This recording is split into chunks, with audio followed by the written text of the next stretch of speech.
we have Scott Carney with us again today. Scott, it was a pleasure to talk to you again, man, and it's been a pleasure to follow you and watch what you're doing. Obviously, we align pretty well in some of the things that we're trying to enhance in the human experience. But we had you on back in I can't remember. I think that was maybe a year ago or so, where we talked about the book "What Doesn't Kill Us," which has been awesome for not only MindStrong, but also a lot of people who follow us have kind of reached out about the things that they're learning with that.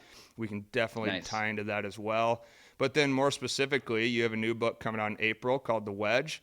And That's right. I think that that'll be interesting for us to sort of dive into that too and see what brought you into that. And then obviously, I think something that's just curious from my end is how you formulate all this thinking and these experiences and then tie that into some context. But we'll dive into all that over this podcast. But first and foremost, Scotty, thanks for joining us, man. Yeah, absolutely. Great to see you again, man. It is. Life has been good. I think every time I see you throwing kettlebells out in the snow, I go, "That's my guy." So, but Yeah, no, I need to get like a bigger tribe here to do kettlebells. I mean, I've got like, probably like 6 or 7 people who do it. Um, but the problem with kettlebell passing, and we'll talk about why I'm throwing kettlebells yeah, naked in the snow in a bit. But the problem is that you need a workout partner to come to your house and find the snow to throw kettlebells, and everyone lives all over the freaking city. So it goes. well, when you guys are doing that, how did you guys come about? How did this even come up? Let's just dive into that right away. So when you're throwing these kettlebells, you literally are throwing these at your partner. You're flipping them, and I can't speak deeply. I'm only watching from afar. But how Yeah. did it come about? And then what is the intent going into this type of training? Oh man, to really get into that, I think we need to talk about the wedge in the first place Oh, let's go. uh, because the concept uh, kettlebells doesn't make any sense unless we're talking about the wedge. Okay. So I wrote this book called What Doesn't Kill Us. It was awesome, and it was Yeah. about me following Wim Hof, who's the Iceman, resistant to cold, sort of superhuman dude around the world for a little bit. And I ended up climbing up Mount Kilimanjaro in a bathing suit with him. And it was this sort of life-changing experience to learn his methods. Right. But at the end of that, so I followed his teachings for about 10 years, which means ice baths and breathing protocols, ice baths and breathing protocols. And at the end of that, after sort of achieving this really big thing, I get onto the top of the mountain. I have this realization, and it's sort of cheesy, but I'm just going to say it, which is I am not on the mountain. I Yeah. am the mountain, right? Yeah. By which I mean, it's like I felt really connected to the world around me. And I realized getting to the top of the mountain wasn't about my grit of like me fighting this sort of immovable object, Yeah. but it's actually me connecting with nature and connecting with the things around me.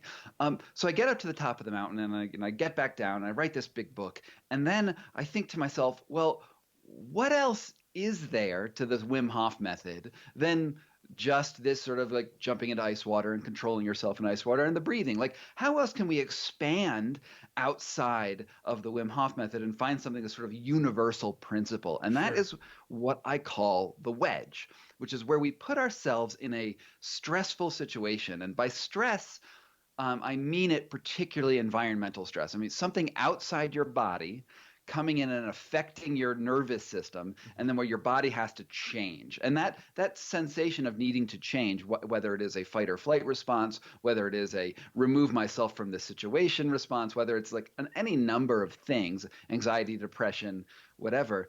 Um, uh, I want to find a way to insert a level of intention in that Right. situation. And that's where I call it what the wedge is. It's that intention. Wedges open a space between stimulus and response. And the book, The Wedge, is me looking at obviously you can do this in ice water, but can you Yeah. do this in heat? Can you do this with psychedelics? Can you do this with sensory deprivation and fear and a number of other things? But when Right. we talk about kettlebells, um, I had I had basically talked about a theory of why you're able to intervene between stimulus and response. After going to Stanford, hanging out with Andrew Huberman, who is this amazing neuroscientist there, who studies fear by putting people into a virtual reality where they're swimming with great white sharks. Yeah. So you're in this simulator and you're swimming with sharks, and it's supposed to instigate this fear response in you. Um, Unfortunately for me, I am not scared of virtual sharks. and and while his protocols are super fascinating, the way he thinks about fear is really interesting. I wasn't able to sort of gin up that sensation of Yeah. fear. So I needed to look for something else. And the problem um, is that is that I need to really have to understand what fear is. It's not just a sensation in your body. What it really is your body looking out into the world, Hmm. seeing a threat or imagining a threat, and then deciding, oh shit, I got to go deal with that threat, right? Right. And Right. and it's about cognitively thinking about something in the future. So it's like it has to do with like your higher brain matter being like, oh man, we got a plan for that lion that's like 3 miles away, Right. but I'm scared of that lion, and now I'm going to go do something about it. That's really what fear is. It's about time in a way. It's like in the future I will feel something. Um, when you're in the moment, when I'm swimming with virtual sharks, if I were swimming with real sharks, I might start feeling that That fear. emotion. Right. Right. And the And then virtual once you didn't get you. didn't get me. Okay. I Go needed ahead. to have something that was stronger, something that was like, okay, let's go actually feel something. And what happened is as I was walking out of Huberman's lab in Stanford, I got this message on my phone which said, Scott, and this is from a friend of mine Yeah. there. Scott, I know this dude who throws kettlebells and puts you in an instantaneous flow state. You got to go meet him. And I was like, what the fuck? Yeah. A, Yeah. I don't like kettlebells. I'm not a gym rat. I don't like I Yeah. see kettlebells, I think like big Russian dudes with like fucking huge arms. And and I'm like, whatever. But I have this sort of rule when I'm reporting is I try to say yes to everything because sometimes cool things happen. Right. And and a cool thing fucking happened Oh is wow. I went out to meet this guy. His name's Michael Castrogiovanni. He's got this thing called kettlebell partner passing. You can find him on the social medias and stuff. Yeah. Um, I went into San Francisco from Stanford, so up from Palo Alto, and I meet him on this hill in a park, and it's a hill where they tell me that gangs used to settle scores back in the day. Now it's just like Silicon Valley douchebags, but in the old days, people did stuff that was hardcore in this location, Okay. and he squares off across from me, and Michael is basically a gorilla. I mean, if you think about a gorilla and paint like a normal human on a gorilla, that That's is what him. that's Michael Castrogiovanni. And he sits across from me and he's got this 25-pound weight black thing and he's swinging it between his legs and he's going to throw it at me and I finally felt fear. I finally felt shit, I'm standing across from a guy who's going to murder me. Yeah. And and what we're and there's this ritual that you go through where the first swing, and it's just a normal swing at this point, Right. you swing it and you're looking at each other's eyes Okay. and you're saying and you're just trying to figure out where the other person is, and you're looking at each other's eyes, and the second swing he brings it up and then you're supposed to shift your focus from the eyes of this man who's going to throw a weapon at you to the To the kettlebell, okay. and then it goes between his legs again, and on the third one he throws it and it's arcing through the air and every single nerve in my body is locked in on this kettlebell, which is definitely going to kill me. Yeah. and Yeah. and I grab it in the air and it goes back between my legs and I throw it back to him, and all of a sudden we transform from people who are in an antagonistic situation potentially Yeah. into basically dancing. Wow. Basically, Wow. we are dancing with a kettlebell, and you go from, because there is a threat, because a kettlebell, even a 25-pounder, which, is not huge It by could any bust stretch of the something. imagination. Yeah. Yeah. You're barefoot on the ground. That thing's going to hit your foot. It's going to break your foot. If you're not totally focused on this, you cannot. You're going to hurt yourself and you're going to hurt this other person. And the beauty of the kettlebell passing is that the two of you are creating a potentially dangerous scenario, Sure. and neither one of you can win this, right? Because usually when two dudes face off against each other, right, they're There's looking at each something. other in the eyes. Two They got a gorillas. freaking weapon Yeah. in their hand. Yeah. Yeah, or a gorilla and like a what am I? I'm more like a macaque. Okay, so a gorilla and a macaque are facing each other, and and um And the thing is that if you throw this in a way that does not work for the other person, Yeah. you are going to hurt the other person, or they're going to hurt you, and the whole game is the whole workout, the whole point of being there is useless. So what Yeah. happens here, and the reason why Tony, my friend who messaged me about this, says this is instantaneous flow, is that because we're both looking at the stressor, this kettlebell, and Sure. we're both totally locked in on it, all of our motions coordinate, all of the things that the two of us are doing, and then we realize that we are actually connected as people. And one of the Wow. things that Michael loves to do is he says, throw the kettlebell with love. Sure. Don't do this. And so you find this practice, which sort of on the outside looks really macho, looks, and you look at my Instagram, you got people with like Right. six packs and like huge muscles throwing it, but it's really about trying to connect with another person through mutual danger, right? Through Yeah. mutual threat. Wow. I mean, I think there's a lot of things in there that I'm impacting that are powerful, right? Like the sense of you can't win. I think that you also find that in the cold and the heat and those sort of Yeah. things, right? Like you Mhm. can't win in these environments, which as a human is incredibly different than anything that you get raised, right? In the sports world, they Mhm. never they say it's always been counterintuitive to me because you'll always be taught beat the competition, get to be the best competitor, be the best competitor. And then at the end they go, but you're Right. competing against yourself. And you go, well, when did Right. I learn how to do that? Like it was Right. always beat you, beat you, beat you. And that's what I think is interesting about the cold and all those things. And then that's exactly what you nailed on that concept. But then the other part that really grabbed my attention was this was the first time you met this gentleman, right? And you're dancing Yeah. with them and connecting with them Totally. instantly. Mhm. That what is Mhm. that sensation like to realize like I don't even know this Yeah. person and now I am trusting them, communicating with Yeah. them and aligning my energy with them. Right. That's got to be an insane deal. It It is insane. And like the ability to give trust is really Yeah, interesting because that I is. don't think people earn trust. I think that in general what happens is you give trust to somebody else. Like Oh wow. you don't look at someone's resume and look at all of their past actions because everyone's a freaking set of contradictions, right? Yeah. Yeah. You have to just sort of say, okay, I will trust you. And then of course you can revoke that trust at any point you Right. want. Like trust is always conditional, but you have to willingly say, okay, we're going to do this. And in this moment, I'm just going to trust you. I'm going to trust you're not going to try to kill me with that kettlebell. Sure. And why you do that, I don't know, man. That's like one of the deep human mysteries. Yeah. But you do that. I mean, yeah, and willing yourself or myself into this situation where, I mean, obviously, I knew he wasn't going to kill me, Right, right? I right, mean, right. I And didn't you go were into there this being for like, yeah, absolutely.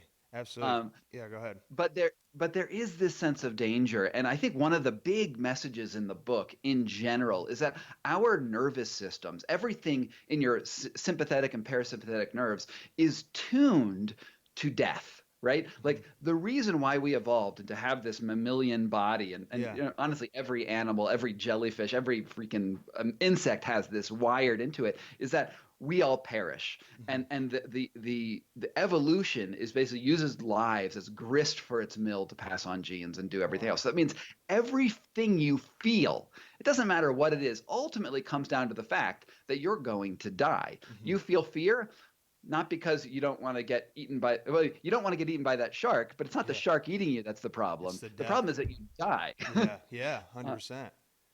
and everything we feel, our nervous system really has two switches. It's parasympathetic and sympathetic. Sympathetic is fight or flight, parasympathetic is rest and digest. And we don't have any other nervous system switches. Like you got to be in one Or the or other. the other. And it's all of that has to do with, okay, we can rest and digest because that's super important because we're not going to die in this moment. Yeah. Let's flip it Yeah. over to fight or flight. It's because there's a reason that you think you might die. And and the wedge is about us choosing which one to be in. Because sometimes you want to be in fight or flight, Right. but most of the time you don't. Like fight or flight grit, if you will, Mhm. is super useful sometimes. Sure. You have to cross that desert. You want to grit your way through it. But most of the time, you want to be in a place where you're connecting with your environment, you're using the stuff around it, and you want to be in flow. And do you think that, so, because I agree with that tremendously, but do you think that you have to, as any human listening, do you think that you have to expose yourself to fear to understand how to make the choice, or is making choices innate? You have to put yourself in Yeah. situations where you are under stress, Yeah. because if you don't, all you're doing is narrowing the area, the band that you can be in, where you are comfortable, you're at ease, right? Yeah. If you don't know what stress is, then you're stressed out by everything. Right. That's powerful. Yeah. Uh, and and so we put ourselves in places like the cold, Mm. like the heat, like emotional turbulence, like Sure. whatever it is that actually pushes you. That pushing you is essentially what you're trying to do, is find out where you're going to die and then not go that far. But you Yeah. don't want to. Your nervous system is primed to think that you're in danger way early, and there's this sort of like green band that you're in where you're totally comfortable, and Yeah. then there's a yellow band where you're not sure whether you're in danger or not, and then there's the red band. Our goal is to make that yellow band as thin as possible. Nice. That makes sense to me too. And I think I'm thinking to people that I've seen jump in the ice for the first time before they Hmm. even get into the ice, like you said about the fear is in that future, right? Because it's trying to keep you alive. You will watch people literally start breathing faster and almost sort of Totally. freeze before they go into the cold. This is for, and I still do it too. Like every day I take a cold shower, I still have to make that choice of going to the cold Hardest thing in the world. every single morning, man. And it's been like that for years, right? But you see that Uh-huh. in people who get too amped up, right? Or maybe that yellow's a little too big. When they go into the cold, Mhm. it just zaps them and they're not able to be calm in that situation. I see that all the Right. time. And so Right. And you go deeper into that with no, us. yeah, yeah, mastering that moment, right? Yeah. This is that inflection point between the body and mind. They're psyching themselves out. They're getting afraid of this, Yeah. and then when they get into that situation, it's the worst possible human experience, because then they're getting all of this sensory information coming out. You're dying, Yeah. right? Yeah. And then you panic. I mean, the worst case, most people can learn to control themselves, but the Sure. worst case scenarios are you go into a panic attack, you stop breathing, you could even pass out. Right. And a lot of that is not because of the ice. We know what the ice does to your nerves. It's because your mind is reinforcing that sensation. And here's a really cool thing. I want to backtrack just a little bit to Sure. explain that from a neuroscience perspective. Okay. What did I learn at Huberman's lab in Stanford, Yeah. right? Yeah. So so when you sense anything, like let's think about that person jumping into the ice water. The Okay. first thing that happens is they're in a warmer environment. Then they go into that cold environment, and then the nerves detect that information. It goes as pure signal Okay. into the nervous system through what they call the peripheral nervous system, into the lowest areas of the brainstem. Just think of how your body's mapped out. Trace that path. It Yeah. has to go to the bottom of the brain before it gets to the top of the brain. Okay. Now, let's say that this is the first time this human has ever felt cold, the sensation cold, ever. Mm-hmm. Okay. So this is completely raw and novel experience. It jumps into the lowest area of the brainstem. This is the limbic system, right? And it drops in there, and then the limbic system is a little bit like a library, okay? And let's imagine that this library has a librarian in it, okay? Yeah. And this signal comes in through the book drop or whatever. The sensation, it looks at it and it's like, huh, here's signal, and I have no idea what to do with this, because I looked in my library and there's no other signal like this out there. Yeah. So I'm going to go send this to the cataloger, and this is the Paralimbic system, and it drops it up to the Paralimbic system, and this nerdy cataloger says, "Ah, you've never felt this before," and it says that sensation, that really strong sensation, is the current emotion that you are feeling right now. Wow. And the current is and in cold, for a number of reasons, it's probably abject horror and terror and Yeah. Yeah. instantaneous Yeah. death, right? Absolutely. You just threw me into this thing. So my current emotion bonds it to that sensation, and then it kicks it down to the librarian, who's like, "Cool, got the symbol," puts it on the wall, and goes about its day. Sure. Abject terror is that sensation. Now, here's the Wow. really fascinating and most important thing of this from this lesson, is that the next time you feel that same sensation, Yeah. the librarian picks it up, looks around at shelves and say, oh, look, I have this symbol. It is abject Yeah. horror and terror. And it doesn't kick it up to the paralimbic system. It just shuttles it along to the higher areas of the brain so that everything you are feeling in your life right now, if it is not the first time, you are living in the past because you are reliving that prior emotional state that you had the very first time. This is the neurology that we are born with. Yeah. So that unless you find a way to intervene in that process with, say, something that's shaped like a wedge, um, um, you're always going to be looking in the past and reliving prior experiences. Now, this is super, super important for things like anxiety and depression, Yeah. because we are creating neural symbols not only every time we jump into the ice water, but every freaking moment in the world. And you're right now, you're sitting in your office, Yeah. there is an ambient light on you, that is a sensation. There is a air pressure, that is a sensation. Yeah. You can't think, maybe you can feel your heartbeat consciously, but even if you can't, your body can sense your heartbeat. Sure. There's all of these sensations going on around you, and your body is always making neural symbols. Like we have a very big library in our In heads. her head. Yeah. um, but we also know that, because you've done ice baths, you know how it is to go under stress, Right. is that you can go from abject terror and horror to being like, actually, this is good. Well, that's what I This was is going to ask. joy. Yeah. Yeah, because you can switch that library, right? Or could you Hmm? take out the book and add a new book and reframe the Exactly. sensation You add new books. Now, you can never get rid of old of the books? first symbol. The Ah, old book is, there's no, like, garage sale or anything like that. But yeah. what there is you can just make that shelf bigger, and you I can love keep that. on adding new and new neural symbols, so that that earlier abject and terror, the very reason why you get into your hot shower and you're like, I really don't want to turn it to cold Right. because it sucks, is because that neural symbol is never going to go away. It's It's there. there. Yeah, it's there, but you add more books, so you have more information, if you will, right? Or wisdom, I suppose.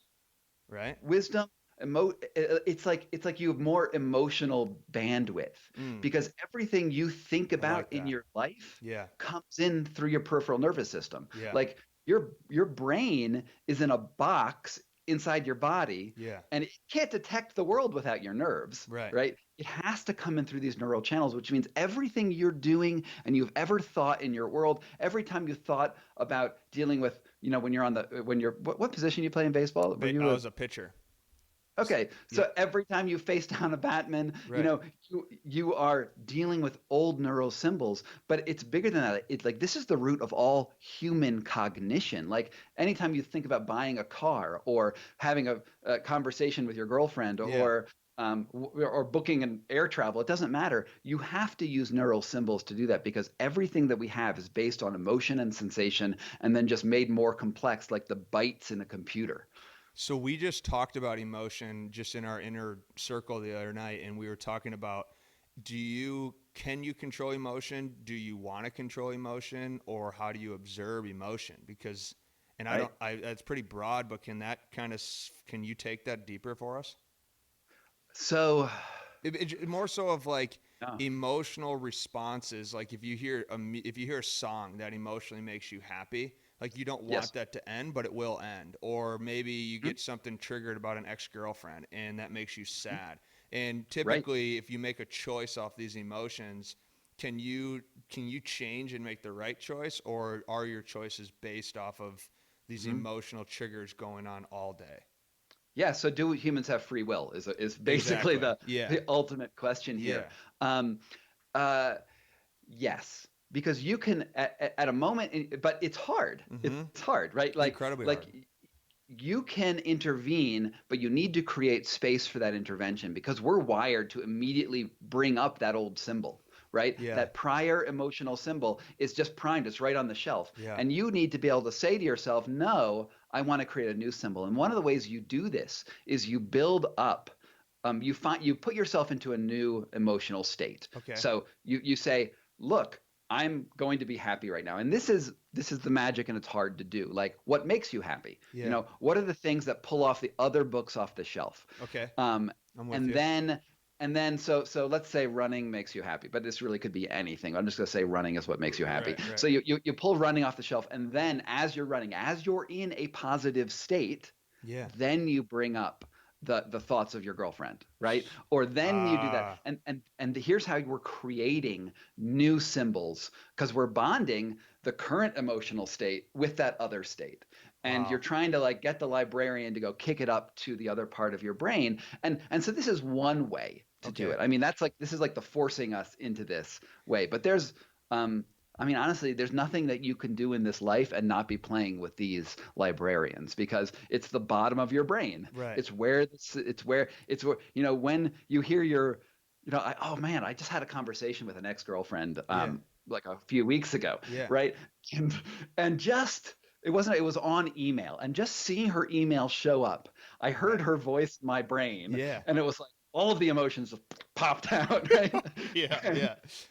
And like things that I haven't even thought or felt about for years. It was like, oh, and I Wild. It's immediately wild. reacted to it. And yeah, we're wired with these sensations, and and even before you can intervene, they come up. But then what you need to do is you need to find a way to create space. You need to find a Yeah. way to think about yourself in that ice bath, Yeah. and the first reaction is to tense up. And then what you're saying is, no, I am going to relax. And this is where human choice, human free will Comes into comes in, play. is that we are the masters of this. Yeah. We just need to be smart about it. And we also need to say that, hey, sometimes it's really hard to find a place to Right. intervene. And so in the book, I talk about three places that we can intervene with our emotions Okay. and sensations. And I can get pretty far out there here. No, go And in. Yeah. Well, I'm in with you. So the listeners can make okay, their own choice, but I'm all all in.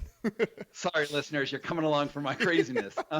So I don't think when I'm on the mountain, I am not on the mountain. I am the mountain. Yeah. Um, this is like a fundamental concept of the world. I do not believe that even though I experience the world as Scott Carney, investigative journalist, blah, blah, blah, Right. over here in Denver, I do not think that Scott Carney really exists. I Mm. think Scott Carney is a concept and it's a perspective, but we're actually all connected through this idea of like all being a superorganism. Like That's awesome. I am only here like whoever I am talking to you right now is because I am talking to you right now, Yeah. right? I will be a different person with my wife. I will be a different person with somebody else. For sure. And and these are all facets of who I am, but it's also about that connection of society at a societal level. We're all connected. And if we want to take this super deep, I would like to quote Alan Watts. Ah. Alan Watts is this amazing Buddhist Yeah. thinker, radio host in the 70s, 80s, something like Yeah. that. Unbelievable Um, guy. Just listen to him if you haven't. Yeah. so he, so he had this question. He's like, "Who would you be without the sun?"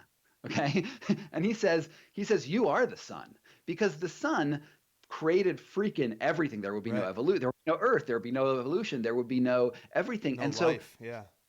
to think about yourself as disconnected from the sun is out there, is a total falsehood. It's a story that we're playing on ourselves. Is that we are actually, I am here because I'm the sum of my own history, my own personal, biological, emotional, cultural, all of that stuff brings me to this point right now. But those connections are actually what is me. And philosophers call this the distributed mind theory. There are many theories of the mind. Right. This is the one that I buy into. Yeah. And to bring this into the wedge, if we want to not just think about the superorganism all the time, because we can't. I can't actually conceive of myself as you, even though Yeah.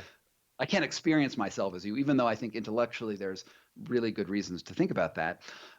You can insert sort of a level of intention for how you experience the world by one, choosing what things you experience. Mm. You know, do I want to go in the ice bath? Do I not? The ice bath will make me one way, And or it, it will not, right. right? So Yeah. you literally can choose your environment, and by doing that, you change the emotions that you feel. Wow. Another place you can intervene is in the nerves themselves. That signal's coming from your fingertips to your lower brainstem. How can you affect the way your nerves actually transmit the signal to your brain? And once you understand a little bit of human anatomy, there's lots of ways to intervene there. Right. Breathing protocols are one way, Yep. right, to do this. Oh yeah. And there's some other ways too. And the final way is once it hits your brain and it's gone through the whole paralimbic limbic thing, you have the option to choose how you want to interpret those signals. You Mm, get to say, no, this is my emotional state. yeah, And it's like sort of like that power of positive thinking idea. Um, I will I will do my best to be positive about this thing, which can be dangerous, right? for It can be sure. dangerous to be like just throw some arbitrary emotional value on this. You need to like really think about why you're doing this, when you're doing this. The intention is super important because if you accept that every thing around you is really good, Right. you're going to miss the thing that there are bad things in the world. For sure.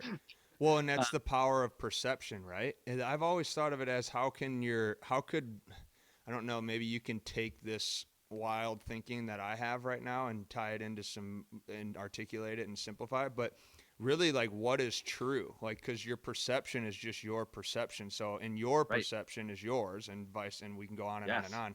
So then what about life or history or future is actually true? Because it's just off of how you perceive Yeah. your experiences, right? Yeah.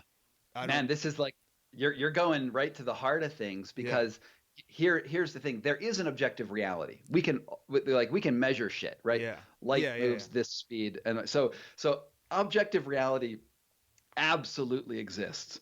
The only problem is we can't access it Mm, because everything it goes through a subjective thing. If yeah, emotion is at the root of sensation, right. um, and that we cannot extract those, we the only truth that's out there, other than the fact that there is an objective reality, but Yeah, the only truth about sensing that reality is that everyone's reality is subjective. yeah, And the only thing that we can understand is it's really about the relationship between how you experience the world and what the world is giving you. And mm, you can try to meditate your way into sort of a place where you have as thin a barrier between the outside world and the inside world. And yogis and neuroscientists and stuff have really good ideas on how to do that, right. but they can never truly extract themselves. And I think the most important lesson is that subjectivity is actually the only objective part of experience. I Is love that. that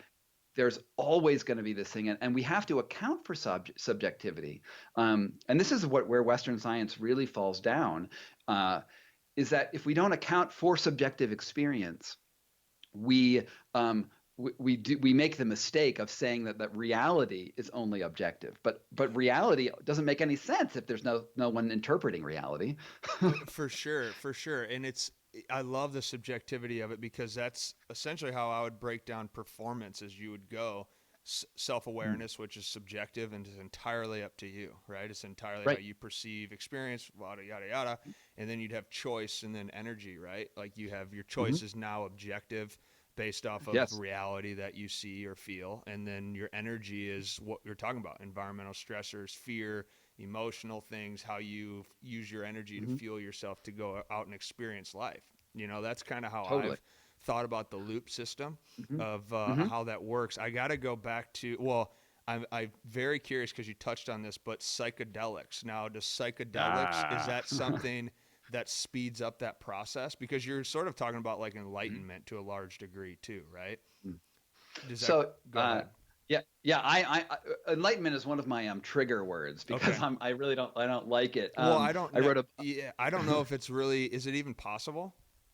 I don't think so. Meaning, I think yeah, enlightenment is a process. And I wrote a book called The Enlightenment Trap, yeah. just to show you how Okay. deep I go on this. I think that enlightenment, anyone who says they're enlightened is just crazy or a liar, right? Yeah, yeah, Uh, yeah, yeah. because you never arrive. You never like arrive at enlightenment. And then once you've arrived, that is objective reality. That's the idea of enlightenment, is that we went through our subjectivity and then we came out the other side basically a god. Yeah, We understand the truth. right. The problem is that you get two people who say that they're enlightened in the same room and they fucking just argue. Well, So yeah. Well, that's where I've always thought. Well, I've always thought that because when you're talking about meditation, breathing, all these sort of things, I've dove deep into sports psychology in the sense of where we teach being in the moment, right, which is presence, and we'll obviously right, that's the goal, right? We want to get to that right. moment, But if we spend all our life meditating, thinking that we're actually going to be present and enlightened, well, then when did we ever practice doing anything? When did you live? Yeah, when did you When did live, you right? even You live? could, and Hmm. so, and you might never reach that. So I've never, because we hear Yeah. that all the time, like just be present. But there's so much more to that simple concept, and Mm-hmm. I think it's more of an idea than an actual objective thing or Totally. course of action of trying to accomplish. And that's why I was wondering about psychedelics, because Hmm. I could see a lot of people wanting to take psychedelics without really knowing why they're doing it and thinking, oh, this will Yes. get me to my presence, or you actually Mhm. use it to benefit your life. And that's kind of what I was So trying to tee up for you. totally. So there's a lot of directions that I could take this. Yeah. I'm just going to go into the book for a Yeah, moment. please do. Please do. And y- one thing that I did, Hmm. and this is not a psychedelic. This is actually a empathogen, but Okay. it's close. And I do psycho. I do ayahuasca in Peru at the end Yeah. of the book. Okay. Um, but with empathogens are really interesting. So empathogen is the one I use is MDMA, which is ecstasy. It's the rave drug, right? Yeah. You know, Yeah. um, and and I did this with my wife, and so my wife and I did this in the presence of two psychiatrists. Wow. So who do couples therapy, Super cool. Yeah.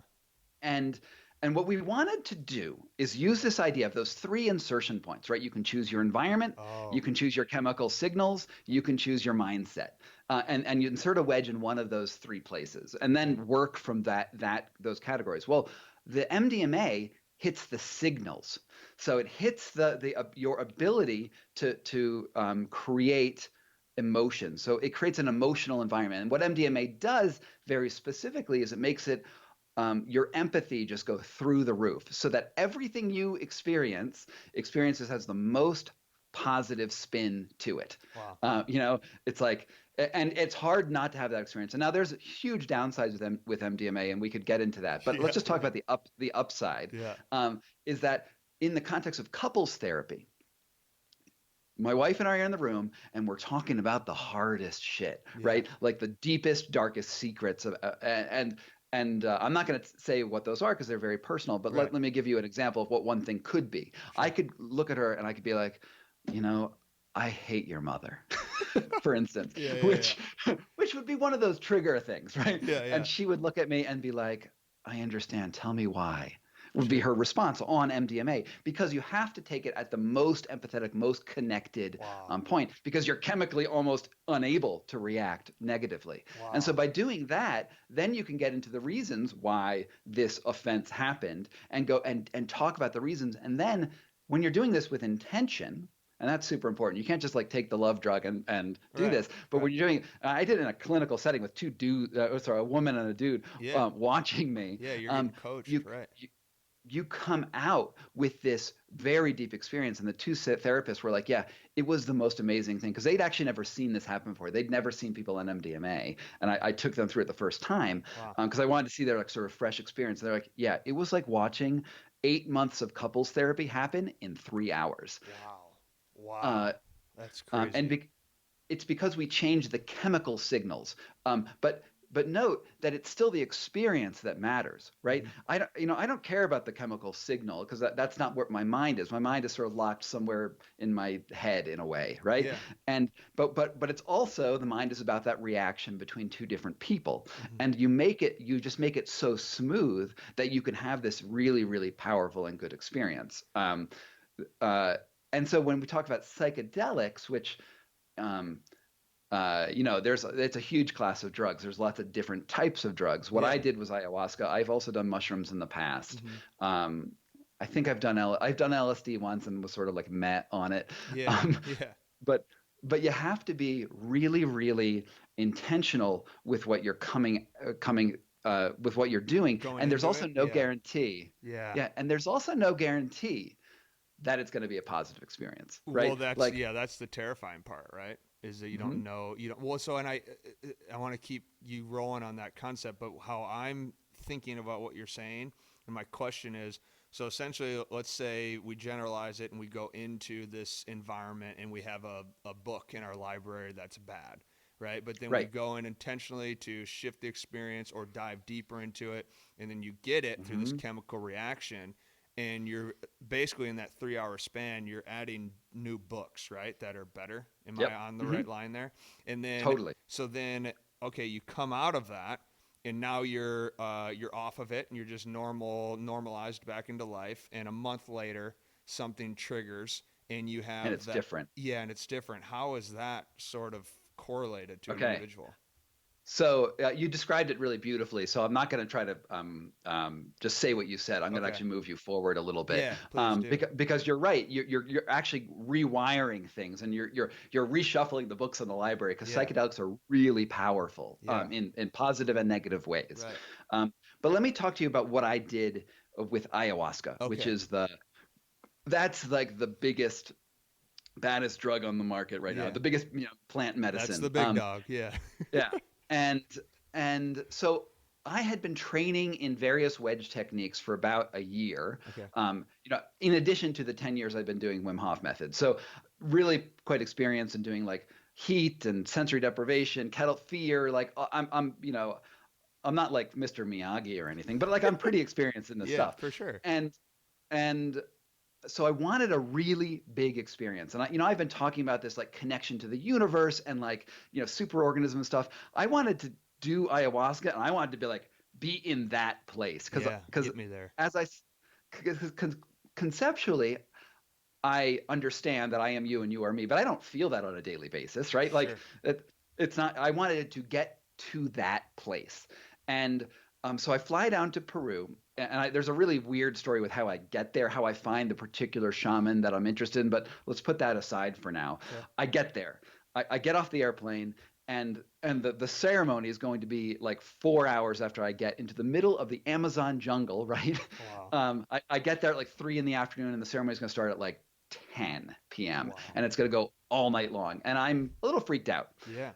But I talked to the shaman, and he's like, you have to set an intention. What do you want out of this experience? And I'm like, I want it all. I want to go big, man. I want Yeah. I want to I want to feel the universe. Yeah. And he's like, okay, well, you go into this ceremony. I want you to have this mantra, this thing you think to yourself, which is I am willing, because you don't know where this is going. Sure. Have that intention in there Wow. and just think I am willing. And I'm going to be in the jungle for 10 days. There's going to be 3 ceremonies, and it's foreign, right? It's weird. And the ritual isn't just the psychedelic, and this is super important.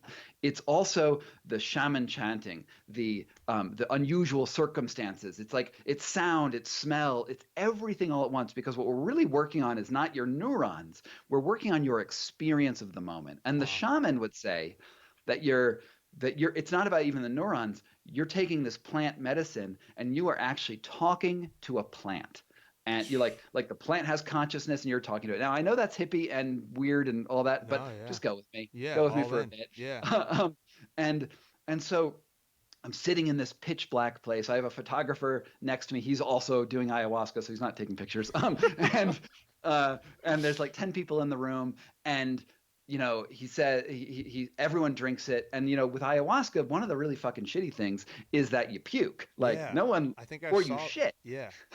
Yeah. It's hard on your body. And so I get up there and I drink it, and I'm like, I'm gonna go so deep. And he's like, yes, here it is. And I drink it. It tastes like motor oil and like coffee grounds. It's a little sweet. I mean, it's totally gross. Sit back and I'm washing it down my throat, and I'm like, okay, we're going into the experience. And I have a couple like interesting sort of visions. One is like a column of light in the middle of the room. That was sort of cool. It's otherwise pitch black. We're surrounded by, of course, jaguars just everywhere Sure. outside the house, Sure. I'm sure. Um, and Lights and and jaguars. I'm all in. yeah, yeah. Go ahead. And I sit there, and my first fear is, am I going to take this drug and am I going to blow up my life? Everyone thinks they're going to blow up their life, and I think, am I going to divorce my wife? That was Yeah. like the big question. Okay. And I take the ayahuasca, and it's like the first thing that gets answered for me is like, you're not going to divorce your wife. You love your wife. Your life's great. Your wife loves you. Yeah. Put it away. Kudos. Yeah. It's like the plant just telling me, just shut up, Just move Scott. on. Yeah. Yeah. And instead, it's like, but you have a problem. And Oh I'm like, boy. I have a problem. And I'm like, I want to be blasted off the universe. It's like, no, you have a problem. And it's not like I'm seeing a plant. Like this is just my thoughts going Right. through my head. and it's that Scott, you're really good at as a writer, and the reason you're a good writer is because you're good at like thinking about things strategically, and this all comes back to you when you were a kid. So it's like lecture. I'm like in Freud's couch, right? Yeah. It's like you really liked games as a kid, and you sort of play life as a game, and which is really useful and sometimes. But here's your problem: is that at this point in my life, I had I was playing a ton of video games. Mm. Okay. And this is like super embarrassing for me to say. Like, I don't want to talk about this right now, but like, I like video games for me is like, my life is like super, super exciting for like 15% of the time. And then for 85% of the time, I'm like waiting around for sources to get back to me. Like there's Yeah. the business of the stuff. There's like, it's engaging, but it's also like, what am I gonna do? I have tons of free time. Yeah. So I can get sucked into video games like, and I played like Civilization, but more importantly, there's a game called Dota 2. I don't know if you know it, but it's super intense. Yeah. And you're like on a team and there's another team and you have to know like 100 characters and it's like all consuming. But when you're playing it, it's like these are designed by neuroscientists. That gives you senses of accomplishment over Sure. and over and over again. And I've spent thousands of hours doing games over the years. And ayahuasca is like, you know how many books you could have written instead Oh of my. playing video games? And I'm like, I've known it's been an issue, but it's like I'm just being lectured by this thing. And I'm like, hey, dude, I wanted to get shot out into space. And it's like, no, It you're just going to talk about burn video you. games. Yeah. And so it tells me all about my failings in life, right? And Yeah. and at the end, like the experience sort of ends, and I'm like, well, that was sort of lame. Like all I did was talk about My myself and video where's games. the universe? Yeah. That Okay. is not what I was expecting. Yeah. And and so the next time, so I'm like, well, I'm gonna get shot out into space next time. Enough with Scott being a lame video game addict. I'm gonna go into space, Yeah. and I'm gonna do this by brewing the ayahuasca myself. So I spend 2 days like chopping up ayahuasca vines, looking for the leaves with the shaman, and it takes like 18 hours to actually brew it. So you put the leaves in the cauldron, and it's like literally like a witch's cauldron. Like it's huge. Wow. We're brewing like 20 gallons, not 20 gallons, but a big Yeah, cauldron, right? sure. And it takes forever. And I'm like smoking tobacco, and I don't smoke, but you blow sacred tobacco on it with your Oh, to get it intentions, on like, there. okay, universe, come and get me, that Yeah. sort of thing. Yeah. And at the end, the shaman's like, okay, this is going to be big. This is like a bomb, and you're gonna go into space, right? Oh, so And so they're telling you this time it's going to happen. it's gonna happen, man. And Wow. so I go into, and then the next night comes, it's pitch black, it's an 8-hour ceremony, blah, blah, blah. Get in there, I'm sitting there with all these other people, and I drink this brew, and I'm like, okay, we're going. He's like, it's gonna be big. And I sit Wow. down, he's singing his acaros, which are songs and whatnot, and nothing. Nothing. I'm just sitting there and I'm like, I don't feel a goddamn thing. Yeah. And I just drank this potion and what the fuck? Yeah. Why am I doing this? And it's like and I take like another chug of the ayahuasca to get a huge dose and nothing. It's like an hour and a half in, and I'm just like sitting in the dark listening to some dude play drums. Great. And then I feel it, like that horrible sticky like thing coming in my gut. I'm like, oh shit, I'm gonna have to vomit too. And I take this like dirty bucket that's been next to me and like been vomited like 100 times by other people, right? And I feel it welling up, and it's, what this feels like, and Yeah. then there's that motor oil taste, and then blah, and it's like I'm filling the pan of the bucket with video games. I have vomited out video game, and all in the bottom of the bucket, and I just know it's not like I'm seeing Mario, but like I just know that this is what is in the bucket is that addiction to video games.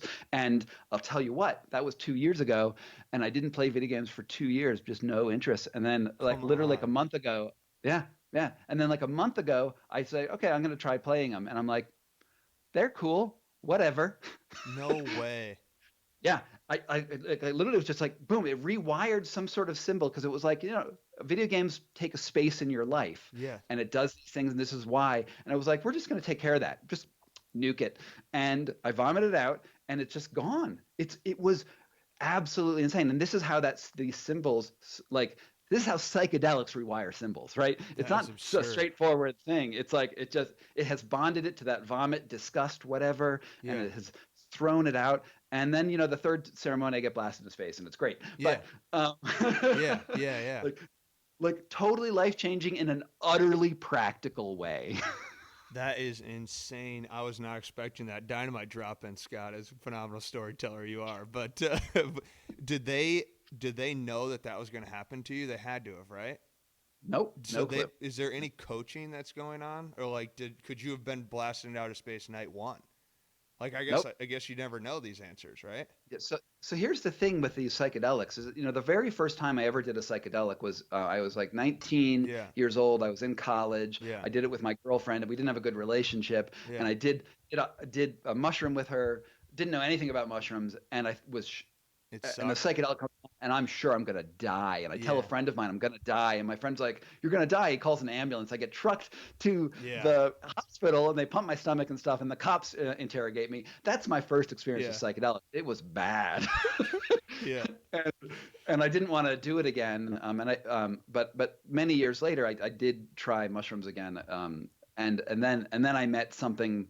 I met a bright white light that told me it was God. I yeah, don't know. yeah. Psychedelics. I don't really know what to make of these experiences. Like, is when you take the ayahuasca, are you talking to the spirit of the plant? The shamans think so. So great, and they've been doing it for a long time. Yeah. Um, or am I just talking to my own subconscious? Am I talking to like whatever's going on there? Because it had pretty significant information about me, and that plant that was growing up in Peru probably didn't, right? Right. Right. So, but whatever it was transformative in a way that really does shift something fundamental in myself. But when you ask, did the shaman just do it to you? I would have to say no, because what's actually going on is there is this intentional thing. Like, there is the mind working with it. Mhm. And I'm thinking, ayahuasca, you're telling me I'm super lame, but I don't want to be lame. I want to be in space. So there's these mental activities Yeah. going on in the brain where I am processing that, and I am very much in conversation. And if I had gone in with maybe a different set of intentions, I might have also thought I was going to die and have a Right. terrible experience. That to say that these things are safe, or like you take the drug and the drug is what changes you, sort of misses the point of what the drug is about. The drug gives you an experience or an environment for which to to work with your experience. And what the Yeah. shaman is doing is he's just playing a drum. And what the drum does is gives you a beat, like, right? Hmm. And and when you're way out there, it gives you something to grab Oh, to onto, come back, like breathing, right? Or like breathing. the sound. Huh? Yeah, just come back to the singular focus. That is so. Right. So I gotta ask you from where you're at now. So your experiences to this exact moment, from everything that you've experienced, college, the girlfriend, ex-girlfriend, the Wim Hof. I know of our last Sure. podcast. You're writing your books. Like, you're taking a lot of thinking and you're tying it into something, but you're still moving forward. So when you wake Right. up today, for example, like, how has your days, because you have a new level of awareness, like, and there's Right. no going back to what you used to have as an awareness. What is that Hmm. experience now, as you think of yourself as a human now, of you've experienced other things, or you've seen other things, or you knew other Hmm. things where that wasn't really you, or that's just your subconscious, or whatever, or that wasn't really Yeah. reality? How have you sort of, like, in the moment, how has your, does that scare you almost to see how capable the human mind is? Or is that So exciting? what I mean, what is experience? What is life? Like, these are huge freaking questions. Yeah. And I think about it, you're born and you're like an infant, right? And then you're gonna die at some point, right? Yeah. And along the way, there is some sense of self-awareness, right? And Yeah. and that child somehow got to that old person dying through a series of sequential moments. Right. But there is only that present experience. Like, I don't believe that time works this way, that I can just flit over to death and then flit back to my 20s again and just like Right. go back and forth. There's sort of a direction of that Right. whole thing, but it's always one continuous present, right? That we have. And um, I think one of the big takeaways in my life, from not only the very formal sort of training that I've done, but also Yeah. just like living and doing things, Yeah. is that we are obligated to realize that that end moment, that dude dying in a hospital bed or however I die, right, is going to happen. Like, inevitably, Yeah. I'm gonna die, and you're gonna die, and my pets are gonna die, and my parents are gonna die, and Yeah. everyone's gonna hit to that thing, and and also we know it's going to suck. Right. Like we know there's no winning. Like it's just like with kettlebells, like there's no winning in this endeavor. Right. You're going to lose. And so what is your obligation to use in your life to get to that point, right? Is the goal of being at the end of your life to fully fund your retirement and die comfortably in a bed? Is the goal of life to get onto that deathbed and look back at your life full of stories? Right. No, I also don't think that's true. Right. I think the point of life is to live the best moment you can right now. And in addition, I think that means taking risks. Mm. I think it means putting yourself in a place where you're not comfortable and obviously not stupid risks. Like, I don't want you to be a gambling addict, but I Right. want you to say, I'm pushing myself into a place that I could die. And I have to accept that if I die tomorrow or if I die at 80 years old or whatever, I still have lived one life. Yeah, I Yeah. have gotten through it and it's still whole. And it's my decisions that I use right now that determine who I will be in the future and what the previous experiences meant to me. And I have that choice and I have that choice right now. And I won't have it in the future. I won't have it in the past. I only have it right now. It's powerful because you're almost all those experiences lead you to the next thing, right? Like you go Andrew Huberman leads you to flow with the leads you to or whatever, vice versa, Wim Right. Hof, and Mhm. it's all an experience, like you're saying, day by day.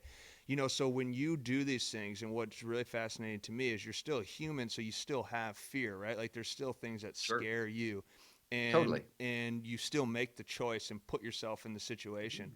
When you're in Peru in the Amazon, and that sounds terrifying to me, also sounds very Yeah. exciting, but Right. when you're in that moment, you've got to still have a hint of fear and nervousness and yada, yada, yada. How have you Mhm. found to go, I'm just going to keep doing it? I'm just going to keep Yeah. giving this person my trust that I just met in the Yeah. Amazon, Yeah. rainforest. Like, how do you do that?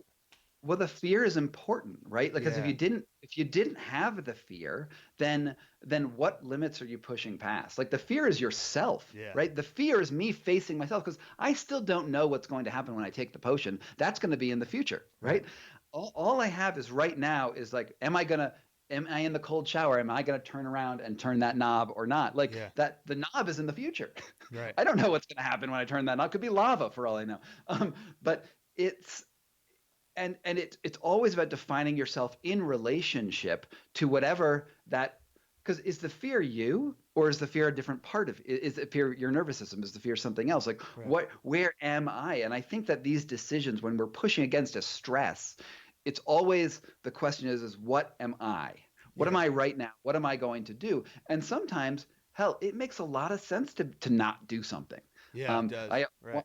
in my chapter on fear, I talk about an experience where I was in North India when I was doing the war correspondent side of my career, and the day before I'm held up by child soldiers, and I run and I get away from the child soldiers, right? They're like literally 14-year-olds with bows and arrows and Kalashnikovs, and um, and it was it was a little dicey, but I got Sure. out of it. And the next day, I'm hanging out with this a colonel, and he's like, "Okay, so tomorrow we're gonna go into a jungle area, and we're gonna go attack the enemy base." And I'm Yeah. like, "I'm a journalist. I would like to be there." Yeah. And he said, "Good, great, great. We'll take you, but I have to warn you. There's some dangers." And I'm like, "Okay, what are the dangers? Right. What could they possibly be? I just got held up by child soldiers. I'm a badass, right?" And he's like, well, the first thing, it's a 20-mile hike in at least through jungle terrain, Wow. perilous. You don't know what's going to happen there. And I'm like, I've gone on hikes before.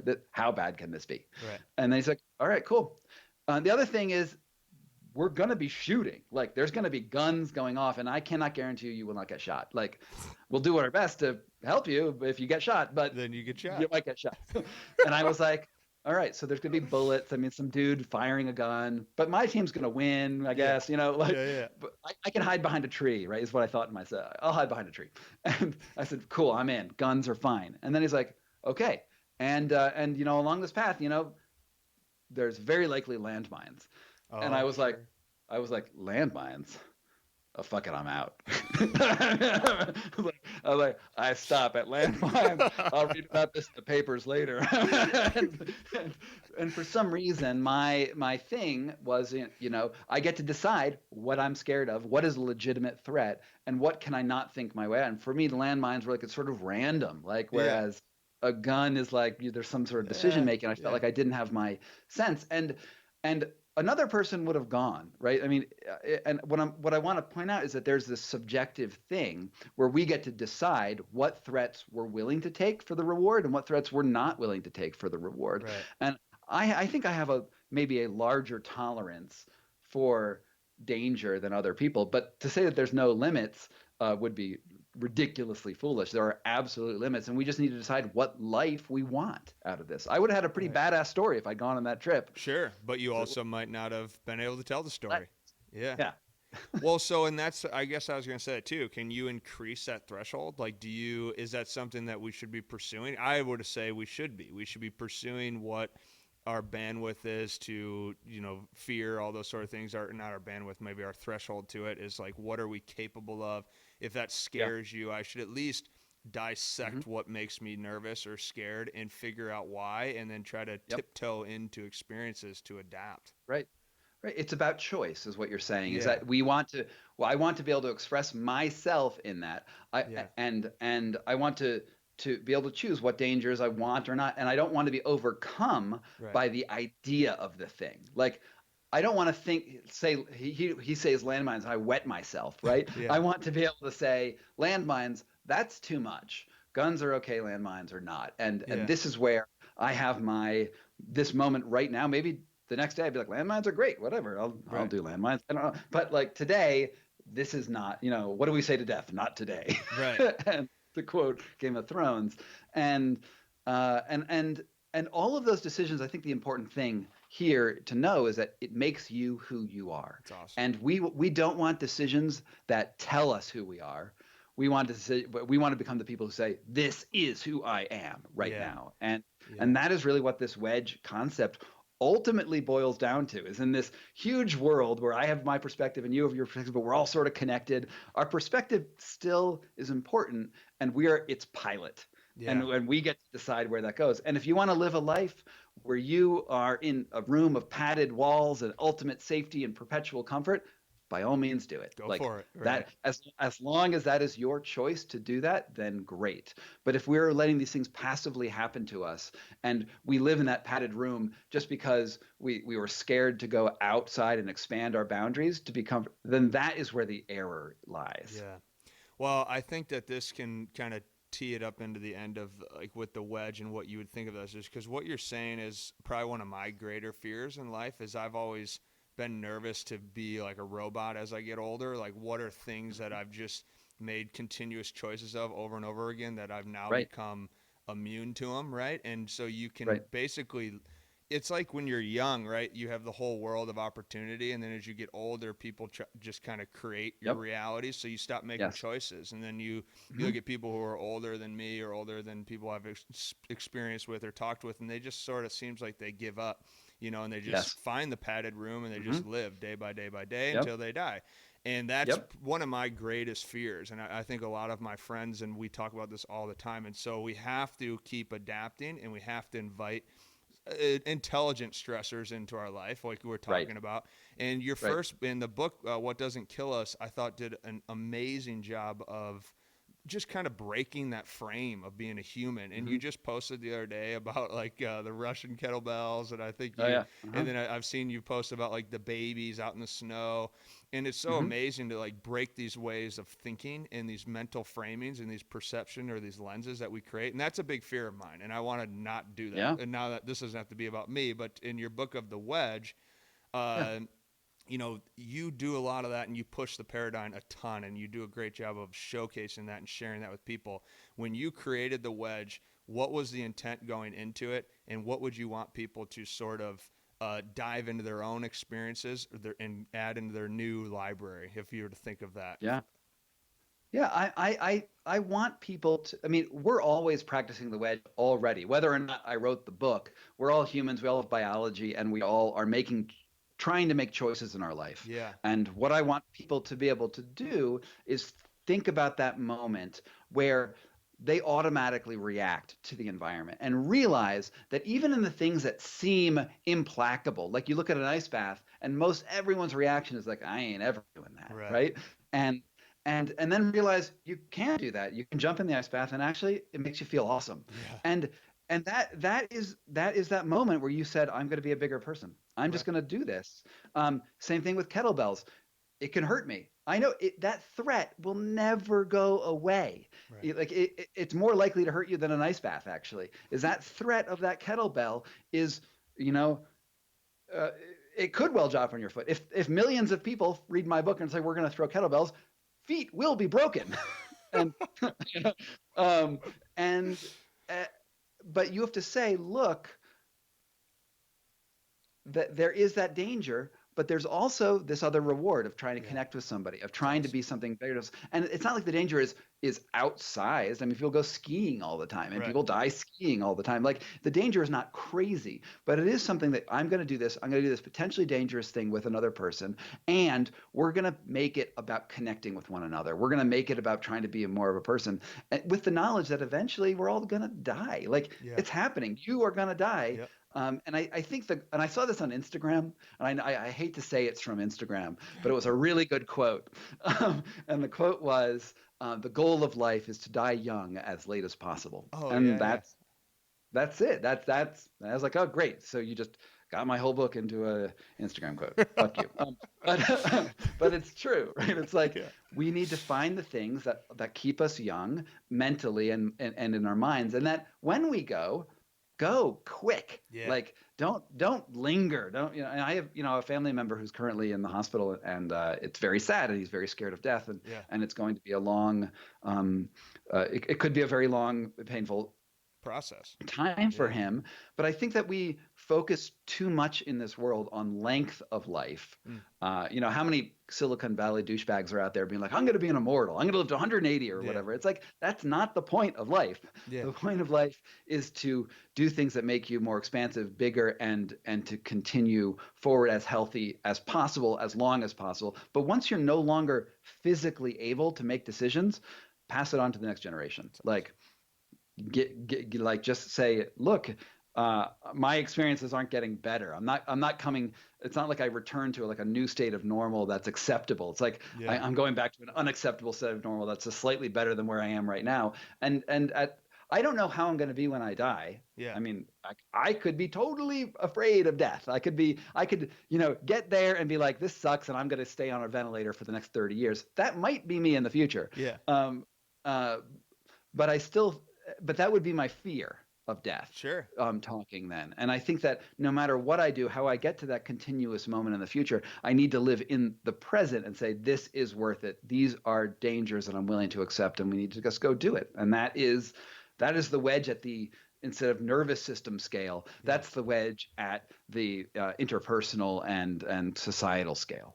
Well, Scott, as always, man, I mean, I don't talk to a guy that often that makes me so excited about talking about death other than yourself, man. So, no, but that's awesome. I look forward to pumping that out too and helping push the book. And Great. so to Awesome. kind of to finalize it, can you just give a little bit of when it's coming out, how people can find more of you and some of the links and things that you're doing? Yeah, so find it. It's on sale April 13th, the day after Easter. Okay. But you can pre-order. You can read a sample chapter on my website, which is scottcarney.com. If you sign up for the email list, there's this automated thing that will give you the first chapter, Nice. and let you start digging in. And that's probably the best way to sort of, if you're excited about these concepts, to start There. digging in. Yeah. So scottcarney.com. And there's a badass trailer where I do cool things, and I'm drinking ayahuasca and I'm throwing kettlebells, and you're gonna get pumped. And you're like, oh, I'm gonna wedge myself into this, and that's totally what you're gonna do. And all the other places that you might find me. Yeah. Google is a great thing. Scott Source. Carney.